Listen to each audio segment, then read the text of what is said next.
me. It's a pleasure to be here. I love being able to meet new people and just worship God together. So my name is Kelsey Perez. I was born and raised in Little Rock. Got introduced to foreign missions at the age of 14 and actually went to Dominican Republic with my sister back there. If you hear any kids in the back, they're mine, sorry. Caden, who's 3, and Allie, who's 6. My husband, Louimi, could not be here because we had an urgency. We had to move houses, and we only had a short amount of time. So he had to go back and find us a house to live in so the kids and I could return in just 10 or 11 days. So that is why he's not here with us, but he's Dominican with American citizenship. So we don't have any issues with traveling, thank goodness.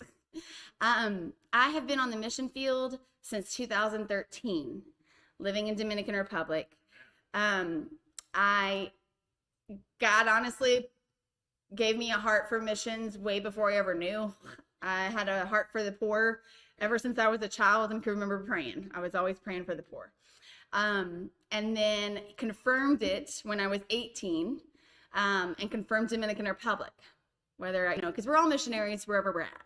God has placed us and we're supposed to be missionaries no matter what. But I just have I love the Dominican culture. I visited 7 times before I ever moved there. Even did a summer internship there. Did not meet my husband until I moved there. Never saw that man in my life in the small town of Harabacoa where we live. But we are missionaries. We have currently, that's one of the transitions. We've been missionaries with Kids Alive International from the very beginning.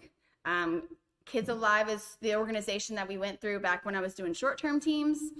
It is a Christian nonprofit organization that's been around for over 100 years. And I did not hear about it till 2004 when I first got introduced to it. They operate through schools and residential homes. And it used to be care centers. And so when I moved on the mission field, I was working at a care center, teaching English to 4th graders all the way up to high school seniors. Then we transitioned to being a school, and I still was the English teacher. And then I got married, and then I had kids, and then we transitioned to being the directors of Awana. You guys know the Bible memorization program.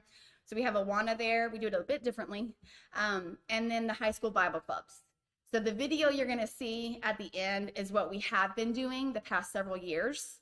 But we are now going to be stepping into something new. Real quickly, my husband and I his name is Luis Miguel Perez, but we call him Louimi.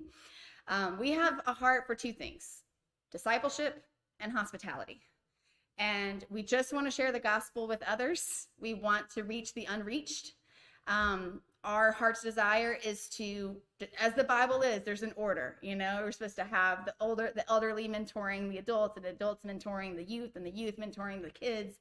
So we want to be those mentors for the youth. So we have many students in the school that we work at called Fountain of Living Water School in Palo Blanco. It's a very small village. And there is a lot of sexual sin. There is a lot of drugs. There's a lot of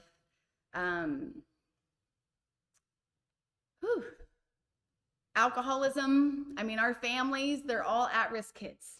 A lot of them don't have parents in the home. Their, grandma or aunties are supposed to live with them. So that is the community and the society that we're working with. And so in the video, you'll see we had 18 baptisms 2 to 3 years ago. I'm sorry I don't have anything current. We have been on furlough for the last 9 months, and because I never took one. Well, we never took one, and this is going to be 11 years on the field. We're spending the 12th year here in the States. So I will apologize that our video is not going to be the most up to date, but it's good to see what God has been doing where we're at. And so through the years, I've been married to Louimi for 8 years, and we have hosted a number of people. We've hosted family members that didn't have a place to live. We've hosted young adults who tried to commit suicide. We've hosted students and their families who tried to commit suicide. We've hosted just visitors. And so that is one thing that we love to do. We even got to host Jorah. Jorah went and stayed with us for a month last year. And that was a joy because we just got to put her to work. She got to work at our local church's church camps. Because I said, Jorah, our school is not in session right now, but God has something else for you to do. And so always take God's leading, even though it may not be your plan. God will use us. So that was a great joy to have her. And now she's like our adopted third child, and we're her Dominican family. So that's the hospitality side that we do. My husband and I host Bible studies within our home. We do a Sunday fellowship where we actually raised money 2 years ago to buy a minibus, and we go pick up students all around town, take them to our local church on Sundays, and then bring them back to our house and feed them. And there's anywhere from 25 to 30 people every Sunday in our home. And so they're at our house from we finished church around 11, so from 11:30 to 3. They're at our house, and we're hosting them with fellowship. And then my husband and I we're going to co-lead a Tuesday night co-ed Bible study of students and young adults. Before, we were hosting 5 days a week, and working at the school, and I had Kaden at home. I don't know how we did it. That's how we got to furlough, because we were burnout. And we really made the mistake of, through the years, letting ministry overtake us. And that is something very vulnerable that a lot of people don't like to talk about, but it's something very real. And so that's why my family and I have been here for so long. But through this furlough, I have learned some things about myself, and learned that, less is more, and to not need to take on everything just because you're asked. That it really is important to say, God, what do you want me to do? Because we're very capable of doing many things, but it doesn't mean God wants us to do them all. So that's the journey that my husband and I have been on, of God, where are you calling us to? I forgot to talk about Dominican Republic. So it's the same island as Haiti in we'll call it Latin America, but I think South America. But it is a completely different world than what's going on in Haiti. Okay. Dominican Republic is still a third world country. We still have electricity turn off. We still have running water turn off. We still have no air conditioning. The plumbing's really bad. So there is different things, but Haiti is we need to be praying for that country. I'll say more so, to be honest, because they're actually in danger. Dominican Republic is a safe country. They love Americans because their economy, the tourism around the beaches. My husband's even a baseball player. All about the baseball. He got to meet Big Papi one day in Harbacoa. He was in town. I was like, I don't even know who that is, but okay, cool. And my husband will help. He used to do baseball lessons at the school and coaching, and he'd have the fathers come, and they would do games on Fridays. There's so many things in ministry. Our roles can change, and I always thought I would be the same thing all the time. And yet I'm like, nope, God's reminding me, you have different gifts in different seasons, and God can change that, in an instant. And so what we're stepping into now is Louimi, and I wish he was here to speak for himself. I'm so sorry. But circumstances, God knows. He has not wanted to stay with Kids Alive for many years.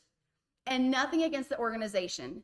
It's all just things that happen locally at the school that have just caused more stress and anxiety than actually worth working there for him. And so he has decided to step away from Kids Alive International because he wants to start his own art ministry out in the campo, out in the country. He wants to be able to reach the unreached. And he knows that at the school, that's their refuge. That's their safe place. He goes, these people are already being reached. My heart's desire is to go further out and reach people that God's not, there's nobody working with them. And he's an artist. And so he wants to use art and offer free art classes to connect with people, and then be able to start praying for them, start Bible lessons, and eventually discipling them. And then while he was here, and, on furlough, you're not supposed to be working. We're here to rest and restore and work on our family and marriage. And so it was really hard for him to not be working. I mean, as a man, the provider, you're like, what am I going to do with my time here?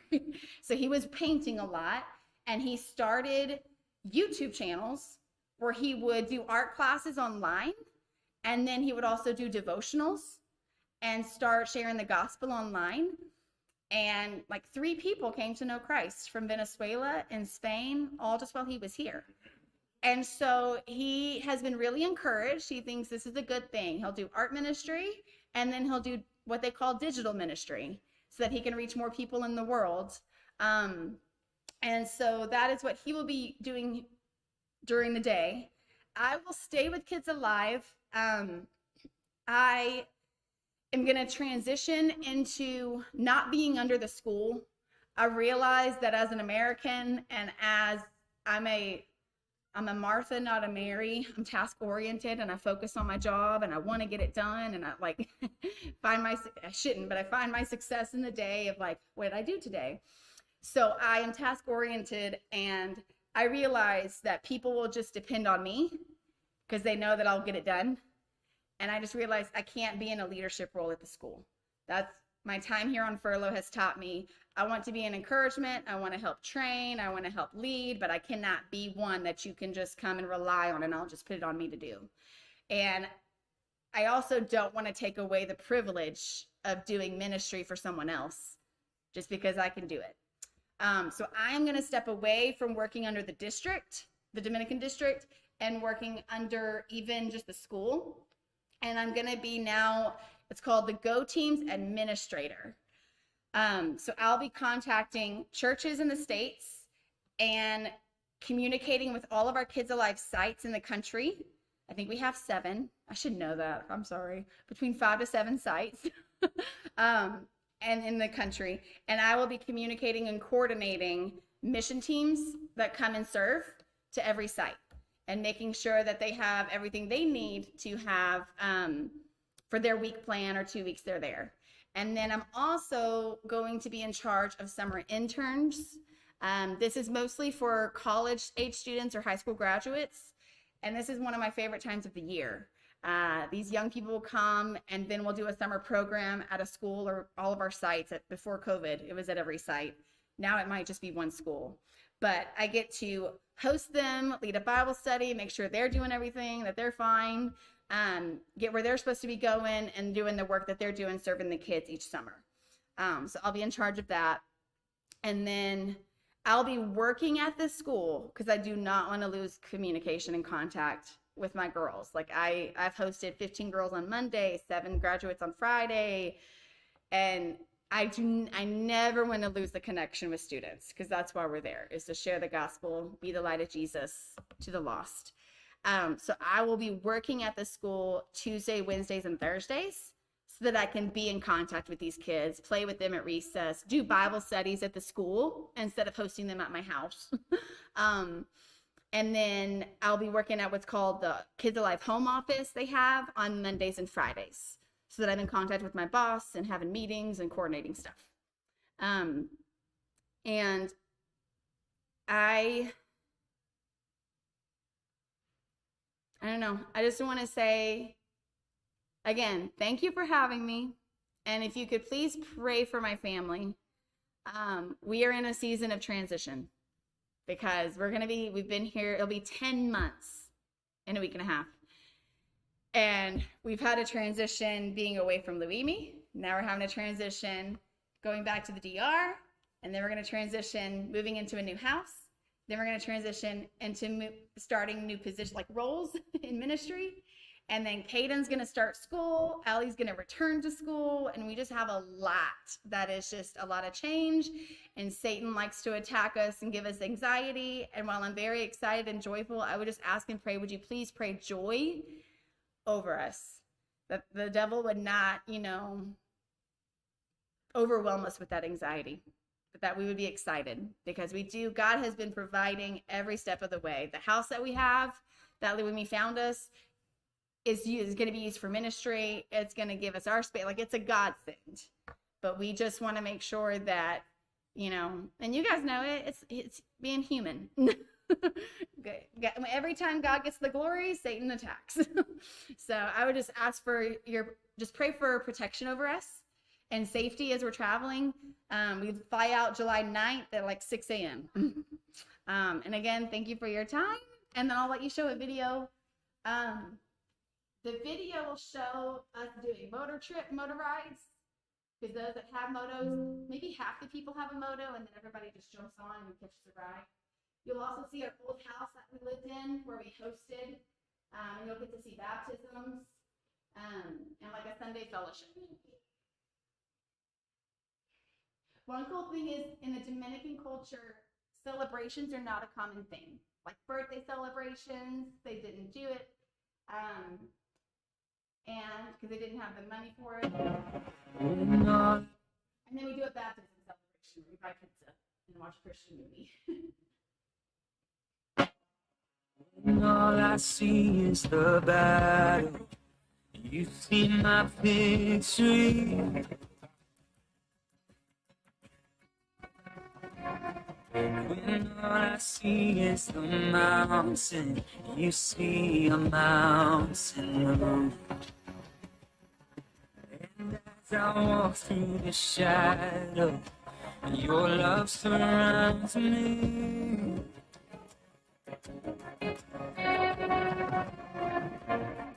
There's nothing to fear now, for I am safe with you.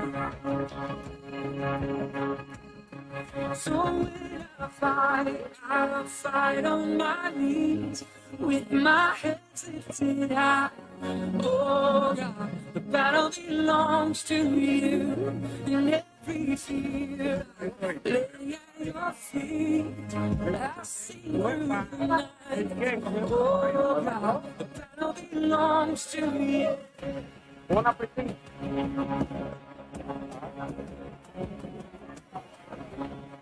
And if you are for me, who can be against me?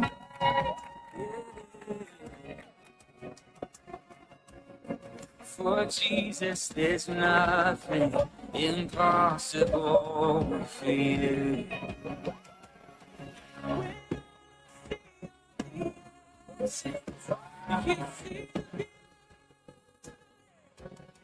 Thank you, God.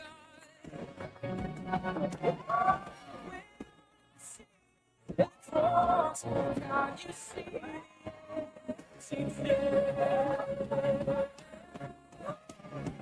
Throw it up. With my hands lifted high. Oh, God, the battle belongs to you. And every fear I lay at your feet. I'll sing through the night. Oh, God, the battle belongs to you.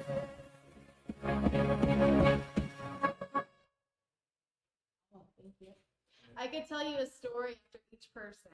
I won't, because we don't have time, but I love it because we have students and we have up to like a 45-year-old, as young as 13 and as old as 45 in our community. Now, that was at our previous local church. This is going to be at our new local church that we joined because the students wanted to participate more. So this is that one where the 3 girls got baptized too.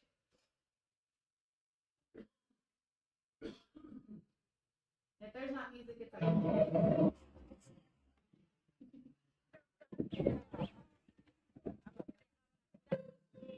Padre, Hijo y Espíritu Santo.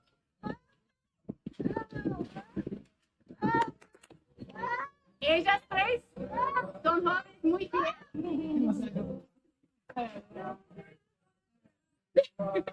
Y doy gracias a Dios por cada uno de ustedes.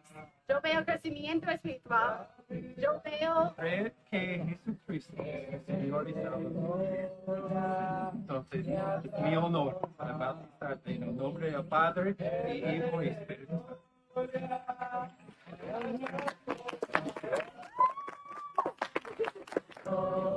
Entonces, voy a bautizarte en el nombre del Padre, y Hijo y Espíritu Santo.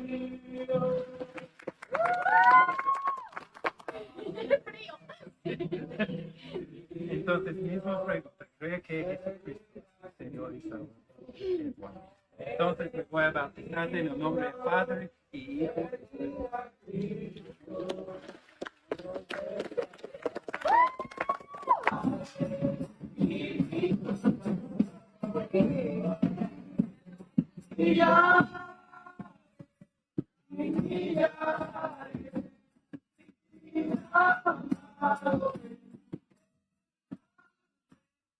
Time that I tried masturbating. Just in closing, I want to make one cool point. I grew up in youth group here. I grew up having a mentor all through youth group.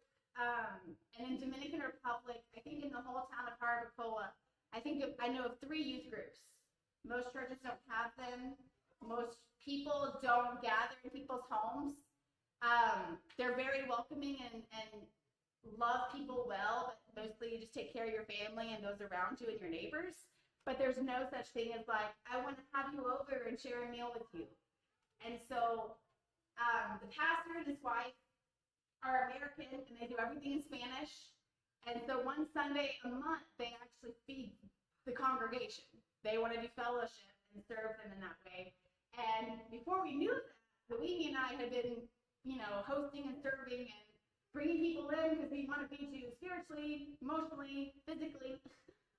Some of these people are coming in our home and it's the only food they have that day.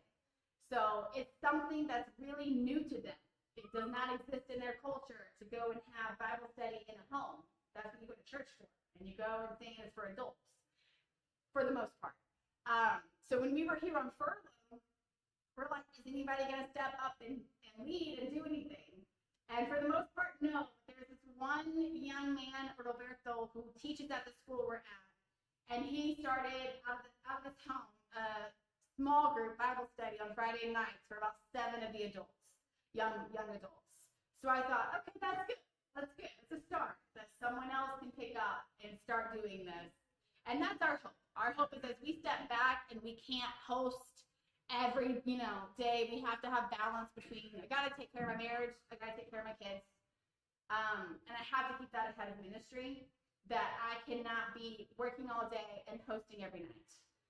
We've got to have balance and boundaries. So our hope and another prayer request is that other people who we've discipled who are strong in the Lord will step up and say, I want to host a Bible study. And that way they can just multiply and more people come to know the Lord. Thank you. About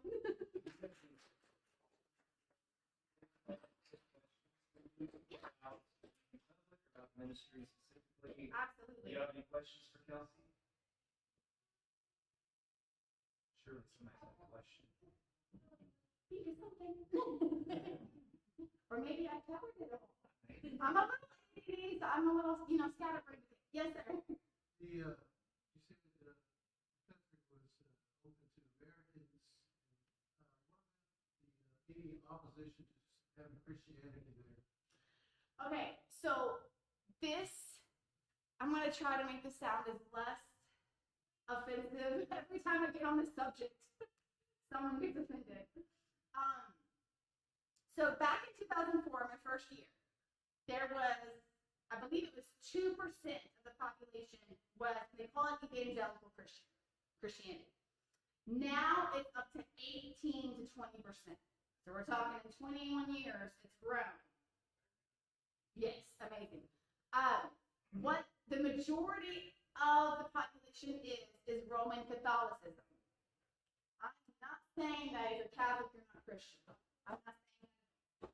What I am saying is, being on the same island as Haiti, there is a lot of voodoo, there is a lot of spiritual warfare that comes in, and there's a lot of churches that are, you pray to St. Mary, you have the statue on your door outside your house, and that way you're saved. You're not going to hell because you put her on display, or you put Jesus on display. But there's so many varieties of beliefs that it's really hard. I can't speak for one or the other, okay? There's so many different things. You will meet, I know one of our kids in the video, Sami, he goes to the Catholic Church every Sunday. He wants to be a priest. That is his dream, his goal in life. He feels called to it. It's amazing. And we have, I love this about my husband, we'll have these great conversations where the students will come and say, my pastor said this, but you're saying this, and what's going on? And we say, what does the Bible say? You got to know what the Word of God says. You got to test it. You got to know its context. You cannot take my word for it. You cannot take Louise's word for it. You can't take the pastor's word for it. Because a lot of people will treat their pastor over there like God. I'm going to be obedient to my pastor. I'm saved because I'm going to church. And there's no personal relationship with Jesus. Look here, come here. We put our pastors up on pedestals many times. They're human just like us.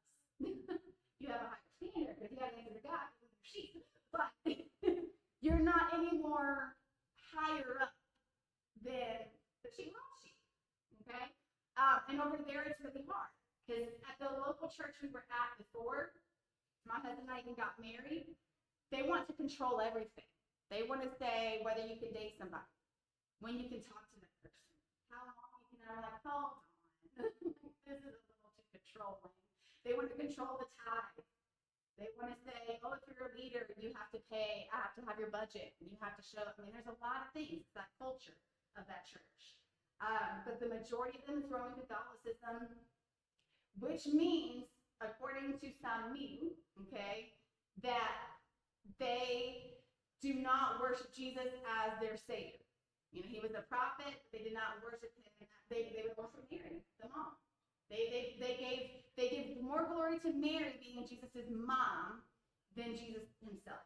And that's what we experience in our community. Now, we could go anywhere in Dominican Republic and you could hear something different, but that's our experience with our community. And even Sami came one day and he said, I've read the scriptures, I've gone and tested for myself, and I really do believe that Jesus is the Son of God. I do believe he died on the cross, and he did save my sins, and a relationship, he wants a relationship with me, and we're just praising God for that. Because that's not us doing it. That is God. And to God be the glory. But I think the most important thing is connection. If we do not connect, and that's something that my husband and I are very important on, we see the pastors going down the street screaming, be saved, you're going to hell, Jesus. And we've witnessed the girl that was we moved her sister, her mom, and herself into our home for 3 months to heal physically because she tried to commit suicide at the school. And the pastor of the local church in Palo Blanco came to her and screamed to her on her bed in the hospital, screaming at her, this is of the devil, and you're of Satan, and you got demons in you, and you better accept Jesus if you're going to go to heaven. You're not saved. And I'm sorry, that's not love. When you have someone who's struggling, who's suffering, who's so empty and so lonely that they try to kill themselves, and they're on their bed in the hospital, and you have someone screaming at you, the pastor screaming at you, you've got demons in you, you're going to hell. That's not what she needs right now. She needs to be loved. She needs to be understood. She needs to be taken in and cared for. That's what Jesus did. And then after you have that connection, then they actually care about what you say. Then they want to say, okay, well, what does that mean? So that's something my husband and I focus on. We're not just here to go spread the gospel. We want to connect. We want to get to know you. We want them to know us. Can you get into the schools? I mean, you mentioned, is that school that you're at, is it a private school? Is it a ministry school? Yes. Can you get into the public schools, or how does that look? What's that look? Because Kids Alive operates on schools, we do full sponsorship. So all of it's a Christian school, not like here in the sense of it costs a lot. Over there, it literally costs like $5 a month for the parents to pay for their child to go to the school. They get breakfast, they get lunch. They're in school from 7:45 till 3:15, Monday through Thursday, and they get out at 1 o'clock on Friday. So it's full time. Luigi can access public schools because he will be leading Kids Alive. He could actually go. And as he connects with people through art, those kids that come to the local, he's going to do it at our local church because it's out in the country. So that's going to be the safe place where he can say, hey, come meet me here. And the pastor and scribe, they live on the properties. There's accountability there, and he's not going to be alone or in someone's home. So there'll be safety in that. But through those connections, he might be able to go visit those public schools that those students are in and maybe do an art class and share the gospel there. God knows the opportunities he's going to have. I am inclined to Kids Alive. So I'm staying within the school that we're working in that is for 3-year-olds all the way up to high school seniors. And it's one class per grade. But that is their safe place. I mean, that's where they get fed. That's where they get loved on. You raising your hand, Ms. Grimms? Yeah. I know when you started years ago, a lot of those regular kids didn't have birth certificates, and you need a birth certificate, which means you're born in the hospital, and most aren't. Do you still have to have a birth certificate to get in the public school? Because when you started, one of the main goals of that new school was we're going to accept all the kids that can't go to school and can't be fed and educated every day. And that is the first thing that drew me to like, wow, that is incredible. Yes. It is crazy how something as simple as just a legal document of a birth certificate does not get made. And kids get switched and names, anyway. Yes, the longer we've been under the district, so when we had to become a school instead of a care center, things got a lot more strict, you had to. But we have been working, students that don't have birth certificates, Kids Alive is working with those families to get them. We are working to have that, we're getting that information from either mom or auntie or grandma or cousin or whoever they live with. And Palo Blanco also, I know this is off subject, but it's all family oriented. We got people all related in that school.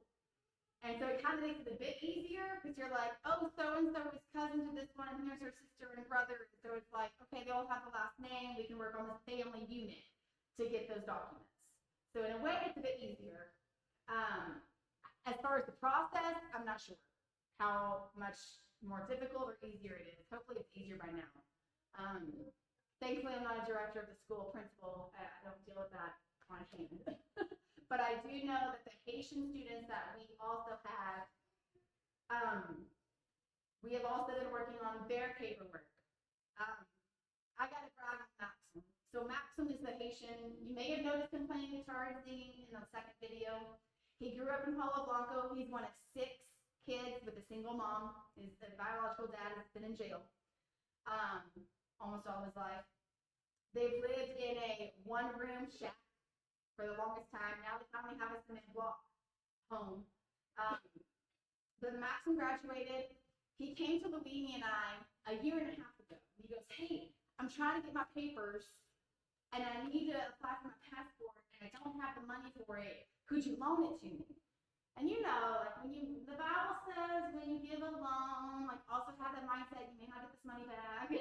Like, so we're thinking, okay, let's hope you loan, we'll treat it as a loan, but in the back of our head, it's a gift. And he actually had to go back to Haiti for his paperwork, and he got stuck in Haiti. This is like 6 months ago. And then he was finally able to return to Dominican Republic.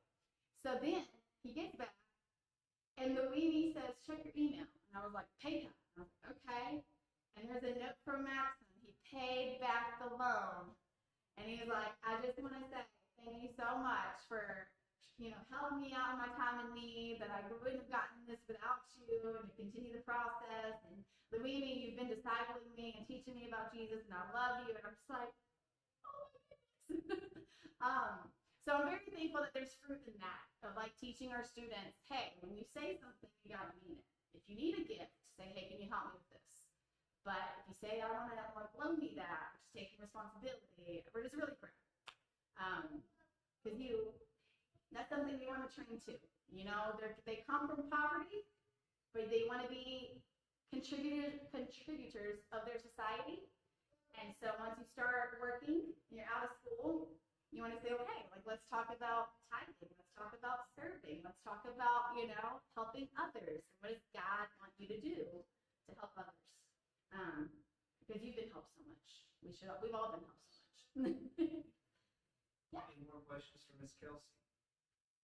That's your chance. I say right hand in the back. Thanks again. Well, because it is about 5 minutes until noon. Yeah, it is exactly 5 minutes till noon. We are not going to start the message now because you would kill me. But no, that's okay because we have an afternoon service. So here's my challenge to you. Because, we got to have a good service, good preaching, or in essence, good message, let me say it that way, from Miss Kelsey about what's going on in Dominican Republic and her heart and the ministry. Can I charge you or challenge you to say, after we have our potluck, when we come back in here, it's normally going to be a sing time. You may have already got with Miss Beth about singing a special or something. That's good. We'll do that. But would you be inclined to come back and hear a message? I'm going to talk about being a missionary. In essence, being a missionary right where you're at.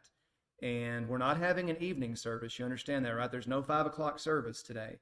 We're going to have this potluck, and then we're going to come right back in here. So my challenge is, because I know a lot of folks, some of y'all don't even normally stay for the potluck, and then if you do even stay for the potluck, normally you kind of skedaddle right after that. Can I just encourage you to please stay, even if you're not participating, if you don't have a special to sing, would you stay and hear the message? And then if you'll do that, we're going to dismiss right now. I'm going to take the offering plate to put back on the table in there so you can give toward the work there in the Dominican Republic. So everybody good with that? So let's stand to our feet. We're going to dismiss. Whoever I call on, we're going to ask blessing on the food as well. We'll actually get a perfect start on eating. And then when we get through eating, we'll come back in here for a sing time and a message. Amen? All right. So let's see. I'm going to ask Brother Ken Hunt if you pray for us.